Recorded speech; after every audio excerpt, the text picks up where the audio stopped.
Hello everyone, this is Urvi. Welcome back to my channel. তো আখি দাদার রিসেপশানে যে মেনুটা ছিল সেটা আমি এখানে শেয়ার করছি। ফার্স্টে মেনু কার্ড দেখিয়ে নাও তোমরা কী কী ছিল। ভেজিটেবল চপ ছিল, চিড়ে ছিল। চিড়েটা কেন ছিল আমি জানি না, কারণ আমার চিড়ে পছন্দ নয় একদম। পোলাও ছিল, চিকেন কিমা ছিল। চিকেন কিমাটা খুবই সফট ছিল, বেশ ভালোই লাগছিল আমার। দেন পড়ে গেল সাদা ভাত, ডাল। সাদা ভাত আর ডাল আমার জাস্ট সেরা লাগে, সেরা। দেন আলু এঁচোড় আর হচ্ছে ওই চিংড়ি ছিল।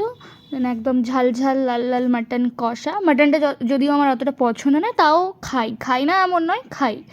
দেন ছিল চাটনি, ছিল পাঁপড়, ছিল পাঁপড়টা আমি স্কিপ করে দিয়েছি। দেন ওই রসমালাই টাইপের ছিল, রসগোল্লা ছিল আর সন্দেশ ছিল। সন্দেশটা দারুণ ছিল, সত্যি দারুণ ছিল। আর দেন পান ছিল, পানটা লাস্টে আমরা খেয়েছিলাম। পানটা কাকু পান করে দিচ্ছিল আর বেশ মজা করছিল আমাদের সাথে। তো পানটাও মারাত্মক সুন্দর ছিল।